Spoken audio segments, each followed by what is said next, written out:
MDH ಚನ masala. ಈಗ ಕಡಲೆ ಇರಲಿ, ಹಲಸಂಡೆ ಬೀಜ, ಕಪ್ಪು ಕಡಲೆ ಅಥವಾ ಬಿಳಿ ಕಡಲೆ, ಎಲ್ಲವೂ ಸ್ವಾದಿಷ್ಟವಾಗುತ್ತೆ. MDH. ಇನ್ನು ಧರ್ಮಸ್ಥಳ ಪ್ರಕರಣವನ್ನ NIA ತನಿಖೆ ಕೊಡಬೇಕು ಅಂತ ಹೇಳಿ ವಿಪಕ್ಷ ನಾಯಕ ಆರ್ ಅಶೋಕ್ ಧರ್ಮಸ್ಥಳದಲ್ಲಿ ಆಗ್ರಹಿಸಿದ್ದಾರೆ.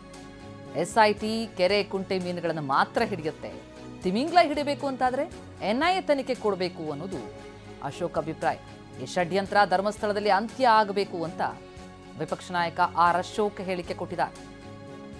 ಬಿಜೆಪಿ ನಾಯಕರು ಧರ್ಮಸ್ಥಳದಲ್ಲಿ ರ್ಯಾಲಿ ನಡೆಸ್ತಾ ಇದ್ದಾರೆ. ಅಲ್ಲಿ ವಿಪಕ್ಷ ನಾಯಕ ಆರ್ ಅಶೋಕ್ ಮಾತನಾಡಿದ್ದಾರೆ. ನಮ್ಮ ಪ್ರತಿನಿಧಿ ಪ್ರಮೋದ್ ಮಾತನಾಡಿಸಿದ್ದಾರೆ ಆರ್ ಅಶೋಕ್ ಅವರನ್ನ. ಆ ಚಿಟ್ ಚಾಟ್ ಇದೆ. ಅಶೋಕ್ ಅವರು, ಇವತ್ತು ಬಿಜೆಪಿ ಧರ್ಮಸ್ಥಳದಲ್ಲಿ ಒಂದು ಬೃಹತ್ತಾದಂಥ ಹೋರಾಟವನ್ನು ಮಾಡ್ತಾ ಇದೆ.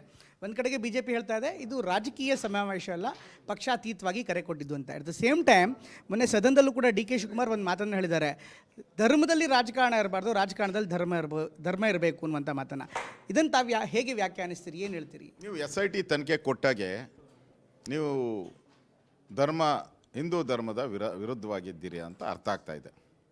ನೀವು ಯಾವುದಾದ್ರೂ ಇದುವರೆಗೂ ಇಷ್ಟು ವರ್ಷದಲ್ಲಿ ನಿಮ್ಮ ಸರ್ಕಾರ ಬಂದು ಯಾವುದಾದ್ರೂ ಮಸೀದಿಯಲ್ಲಿ ನಮಗೆ ತಲೆಬುರುಡೆ ಸಿಕ್ಕಿದೆ, ಬೇಡ ತಲೆಬುರುಡೆ ಬೇಡ, ಯಾವುದಾದ್ರೂ ಕಾಲು ಮೂಳೆ ಸಿಕ್ಕಿದೆ ಅದು ಬೇಡ, ಯಾವುದಾದ್ರೂ ಕೈ ಮೂಳೆ ಸಿಕ್ಕಿದೆ ಅದು ಬೇಡ, ಯಾವುದಾದ್ರೂ ಬೆರಳು ಮೂಳೆ ಸಿಕ್ಕಿದೆ ಅಂತ ತನಿಖೆಗೆ ಒಪ್ಪಿಸಿದ್ದೀರಾ?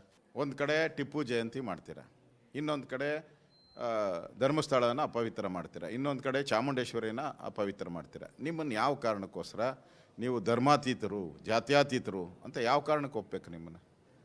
ಅದರಿಂದ ಇದಕ್ಕೆ ಒಂದು ಎಂಡ್ ಆಗಬೇಕು. ಧರ್ಮಸ್ಥಳಕ್ಕೆ ಈ ಷಡ್ಯಂತ್ರ ನಿಲ್ಲಬೇಕು. ಅದರ ವಿರುದ್ಧ ಒಂದು ದೊಡ್ಡ ಹೋರಾಟವನ್ನು ನಾವು ಮಾಡ್ತಾ ಇದ್ದೀವಿ. ಸರ್, NIAಗೆ ಯಾಕೆ ಕೊಡಬೇಕು ಅಂತ ಹೇಳ್ತೀರಾ ಸರ್? ಅಂದರೆ ವ್ಯಾಪ್ತಿಗೋಸ್ಕರನ ಅಥವಾ ಷಡ್ಯಂತ್ರ ಇದೆ ಅಂತ ಈಗಾಗಲೇ ಆರೋಪ ಮಾಡಿದೆ. DCM ಕೂಡ ಷಡ್ಯಂತ್ರ ಇದೆ ಅಂತ ಹೇಳ್ತಿದ್ದಾರೆ. ಅವ್ರು ಹೇಳ್ತಾ ಇರುವಂಥದ್ದು SIT ತನಿಖೆಯಲ್ಲಿ ಈಗಾಗಲೇ ನಾವು ಕ್ರಮ ಕೈಗೊಳ್ತಾ ಇದ್ದೀವಿ, ಯಾರ್ಯಾರು ಸಾಕ್ಷಿಯಾಗಿ ಬಂದಿದ್ದರೋ ಅವ್ರ ವಿರುದ್ಧವೇ ನಾವು ತನಿಖೆ ಮಾಡ್ತಿದ್ದೀವಿ ಅನ್ನೋ ಅಂತ. ಯಾಕೆ NIA ಬೇಕು ಅಂತ ತಾವು ಹೇಳ್ತೀರಿ? ಬರೀ ಸಿದ್ದರಾಮಯ್ಯನವರೇ ಸರ್ಕಾರ ನಡೆಸಿದರೆ ಅವರೇ ಬುದ್ಧಿವಂತರು ಅಂತ ತಿಳ್ಕೊಂಬೋದಾಯಿತು, ಅವರೇ ಪ್ರೊಫೆಸರ್ ಅಂತ. ನಾವು ಸರ್ಕಾರ ನಡೆಸಿದ್ದೀರಿ, ನಾನು ಹೋಮ್ ಮಿನಿಸ್ಟ್ರಾಗಿ ಕೆಲಸ ಮಾಡಿದ್ದೀನಿ. ಇದರ ವ್ಯಾಪ್ತಿ ಏನಿದೆ ಅದು ಕರ್ನಾಟಕವನ್ನು ಬಿಟ್ಟು ಆಚೆ ಹೊರಟೋಗ್ಬಿಟ್ಟಿದೆ. ತಮಿಳ್ನಾಡಿಗೆ ಹೋಗಿದೆ, ಕೇರಳಗೆ ಹೋಗಿದೆ, ಡೆಲ್ಲಿಗೆ ಹೋಗಿದೆ, ಪಾಕಿಸ್ತಾನಕ್ಕೆ ಹೋಗಿದೆ, ಅಲ್ಜೀರಾಗೆ ಹೋಗ್ಬಿಟ್ಟಿದೆ, ದುಬೈ ಕಡೆ, BBC ಹೋಗ್ಬಿಟ್ಟಿದೆ. ಈಗ ಎಲ್ಲ ಕಡೆನೂ ಹೋಗಿರೋದ್ರಿಂದ ಈ ಜಾಲ ಇದೆಯಲ್ಲ, ಈ ಜಾಲ ಅಂತಾರಾಷ್ಟ್ರೀಯ ಮಟ್ಟದಲ್ಲಿ ಬಂದ್ಬಿಟ್ಟಿದೆ. ಈ ಅಂತಾರಾಷ್ಟ್ರೀಯ ಮಟ್ಟದಲ್ಲಿ ಬಂದಿರೋದ್ರಿಂದ ಈ ತನಿಖೆ ರಾಷ್ಟ್ರೀಯ ತನಿಖಾ ದಳದಿಂದ ಆಗಬೇಕು ಅನ್ನೋದಕ್ಕೆ ನಮ್ಮ ಹೋರಾಟ. ಇದು SITಯನ್ನು ನಾನು ವಿರೋಧ ಮಾಡಲ್ಲ, SITನೂ ಕೂಡ ಅವ್ರ ಜೊತೆ ಸೇರಿಕೊಂಡ್ಲಿ, NIA ತನಿಖೆ ಮಾಡಲಿ. ಇದು ಇವತ್ತು ನಾನು ಹೇಳ್ತಾ ಇದ್ದೀನಲ್ಲ, ಈಗ SITಯವರು ಈ ಕೆರೆ ಮೀನು, ಕುಂಟೆ ಮೀನು ಎಲ್ಲ ಹಿಡಿದಿದ್ದಾರೆ, ನಮಗೆ ತಿಮಿಂಗಲ ಬೇಕಾಗಿರೋದು. ಅದಕ್ಕೋಸ್ಕರ ನಮ್ಮದು ಇವತ್ತು ಧರ್ಮ ಹೋರಾಟ. ಇದು BJP ಹೋರಾಟ ಅಲ್ಲ, ಧರ್ಮ ಜಾಗೃತಿ ಹೋರಾಟ, ಹಿಂದೂಗಳ ಅಳಿವು ಉಳಿವಿನ ಪ್ರಶ್ನೆ. ಇದು ಧರ್ಮಸ್ಥಳಕ್ಕೆ ಎಂಡ್ ಆಗಬೇಕಿಲ್ಲಿ. ಇದ್ರ ಮುಖಾಂತರ ಇನ್ನೊಂದು ದೇವಸ್ಥಾನ ಮುಟ್ಟಿದ್ರೆ ಎಚ್ಚರಿಕೆ, ನಿಮ್ಮನ್ನು ಬಿಡಲ್ಲ ಅನ್ನೋ ಎಚ್ಚರಿಕೆಯನ್ನು ಕೊಡೋವಂಥ ಹೋರಾಟ.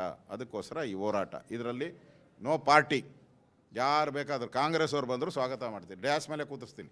ನಾಟಕ ಆಡೋದು ಬೇಡ. ಅವರು ನಾಟಕ ಆಡ್ಕೊಂಡು ಸಿದ್ದರಾಮಯ್ಯ ನಾನು ಹಿಂದೂಗಳ ಕಡೆ ವಿರೋಧವಾಗಿರ್ತೀನಿ, ನೀನು ಮುಸಲ್ಮಾನ್ ವಿರೋಧಿಯಾಗಿರುವಂಥ DK ಶಿವಕುಮಾರ್ಗೆ ಹೇಳ್ಕೊಡೋದಲ್ಲ. ನಮ್ಮ ಥರ ಒಂದು ಸ್ಟ್ಯಾಂಡರ್ಡ್, ನಮ್ಮ ಪಾರ್ಟಿದು ನೋಡಿ ಒಂದೇ ಸ್ಟ್ಯಾಂಡರ್ಡು, ಧರ್ಮೋ ರಕ್ಷತಿ ರಕ್ಷತಃ, ಧರ್ಮವನ್ನು ನಾವು ರಕ್ಷಣೆ ಮಾಡೇ ಮಾಡ್ತೀವಿ.